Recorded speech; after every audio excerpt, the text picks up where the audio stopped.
Hello and welcome to the channel. Today we will be discussing uh, acquisitions and more specifically, how to be agile in an acquisition. So with that, let's get started. The acquisition that's been making the biggest news recently is Mr. Elon Musk's acquisition of Twitter. He said, I think it was early in the year, and I'll walk you through the whole timeline and how he's been agile in that process of, he said, "Hey, I made an offer," and that's where he took the whole world by storm. World's richest man going and making an offer of what, 40, 50 billion dollars, and say, "Hey, I just want to buy the whole company." It's a publicly traded company, very critical to the world's information, and your one single man is now trying to control that whole news machine. So, with that, let's get into the details of how Elon Musk has been agile in this whole process and in his takeover of Twitter. So, let's get started. First, we'll discuss what is an acquisition. Okay, this is what Elon Musk has done with Twitter. So it's commonly referred to as a business transaction in which one firm, here in this case one man, maybe one person, because he's the richest man in the world, buys all or part of a company's stock or assets. The goal here is to gain control and expand on the target company's strengths while also capturing energies. Of course, here he's capturing Twitter's information machine, right? Which is, impacting so much of the world today. It's impacting news, it's impacting media, it's impacting even governments, even and presidents, prime ministers, they all, stars, actors, they all want to be on Twitter and be popular. So, and here, Mr. Elon Musk is trying to acquire control, and he has succeeded. So that is an acquisition. Let's get into, how to be agile during this process, and we'll go to take Twitter's acquisition as an example.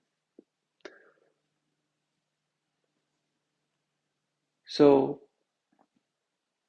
Elon Musk has just concluded the acquisition. Today is November 5th, and I'm just going to walk you through the timeline. So originally, he started buying shares in the company in January 2022, and this was before making the announcement that he wants to acquire the company. First, I think he was doing this more silently, and so he began that process in January. And then he gave an offer, and then he paused his offer, in May. That's when I think the market started crashing and he realized maybe he's paying too much. Twitter decided to sue him because he just decided to walk away, right? So there was a legal agreement in place that he owes Twitter $1 billion if he walks away for no valid reason.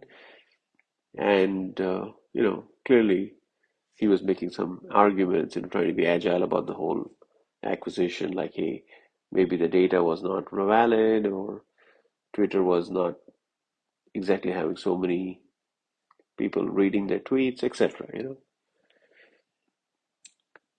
And of course, Twitter sued him, Musk countersued, and then he again eventually agreed to buy Twitter on October 4. So I think you can see this whole process, how he's been agile about at the acquisition. He tried to silently buy it, he tried to make an offer, he paused the offer, got sued, did a counter sue, and then eventually agreed to buy it. And then the acquisition actually just completed on October 26th. And then right away, right off the bat, he goes in and fires the board of directors and CEOs. he becomes a chief threat himself, which is really like a CEO.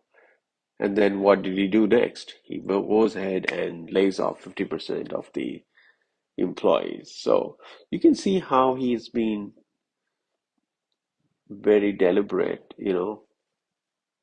It seems like he wanted to acquire it. He wanted to have a slimmed down company, but he's kind of been playing along the process. And the best way I can only term it is he's been agile about his acquisition. So with that, this is a lesson uh, in how to do an acquisition, and you know, he made an offer. He wasn't sure if he's going to get accepted. He pauses it. They countersue to actually, make him do his or complete his acquisition. So that's very smart of him. I think he played the game perfectly, and he's got full control. That was the whole idea of an acquisition now. So with that, I will close today's session. Is more about reacting today's news about the layoffs that I wanted to really have this acquisition discussion with y'all. With that, that kind of ends my Agile series. I'll be beginning a new discussion on data engineering, and the next video will be an introduction to how to become a data engineer. So with that, I would like to thank all of you for listening to me today.